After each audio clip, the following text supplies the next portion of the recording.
it is important that one should be very serious with what one wants to do. Nobody can clap with one hand. To clap, you need two hands. I can provide the money. I provide even the time. You remember, I followed the team to play their match against Nchanga Rangers. We got to Lusaka. We were told by the NFA that the match will be played in Lusaka. We struggled there on the eve of the match to be told that we'll be playing in Nchanga.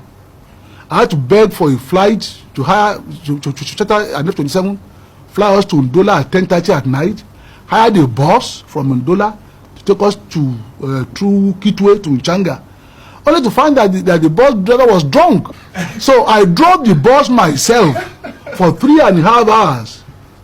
We were stopped by armed robbers 3 times on the road. I had to bribe our way through into Kitwe. We got to Kitwe at 2:30 in the morning of the day of the match to find that the officials had left for Kitwe.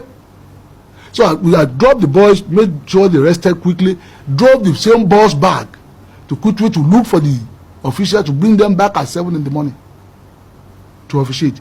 I was prepared to do that. You see, it's not just money. You need to know what problems these boys faced. We took the boys then on their way back had problem connecting in Addis. They were delayed in Addis for 4 days. I had to wire money for them to eat and so on. Only to find that they were being scratched by Group Captain Obakodo, who said because they did not show up in their quarterfinals match against the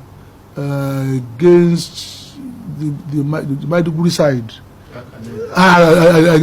Academy, at their quarterfinals match in Bauchi.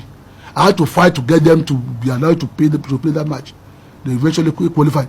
With all that, when you look at it, it just occurred to me, what happened if these armed robbers, they opened fire on us near Kitwe? If I had been killed, what will I tell my children? And see, there has to be moderation in everything that one does. But if I hadn't been in that bus that day, the bus wouldn't have gone through. They probably would have been waylaid. People would have been severely injured, if not killed. What for? Some of these things we are trying to do, we must try and dose it with some element of realism. Maybe we need to zone some of these things, as I was suggesting, to carve. You see, the cost of transportation too.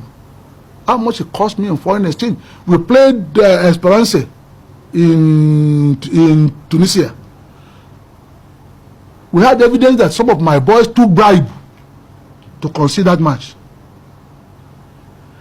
Only to find that we go to the airport, an Italian flight was cancelled because of strike. I had to pay in foreign exchange. In those days, the whole team and the supporters to London to connect back to Lagos in hard currency. So Mr.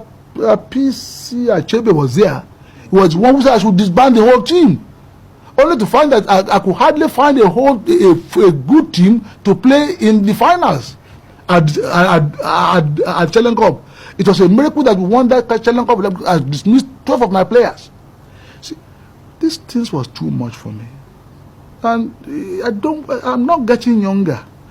At the time of Abiola Babes, I was in my early 40s. I'm 54 and a half now. See, these are the things that one must bear in mind. It's not just enough to put and my name connected with something. I want to see that it is very well done. If the Abiola Babes, then Abiola has to be there. You see, I had to leave in Changa that afternoon. They played the match at 2 o'clock because they didn't want our boys to rest. 2 o'clock in the sun. Our boys managed to drove straight to Lusaka to take the Zambian airline 11-hour flight into London for an important meeting. So I couldn't see to the boys being evacuated. They were stranded in Addis.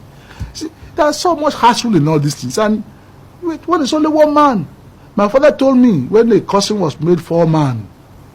My father didn't know it is F-O-R-E. He thought it was F-O-U-R. He said, how can a man call himself 4-man? Every man is one man. I mean, don't put on 4-man. I mean, I'm only one man. Abiola Babes has virtually returned. in Concord Football Club, a professional league Division 2 club, they will carry on. Abiola's name will not be there. I think the name is already well known. Thank God. You are in Dakar. What other thing could anybody have wanted in his life? Only Nigeria refused to honor me, and I'm sure they will do that one day. But the whole of Africa has done so. What else do I want?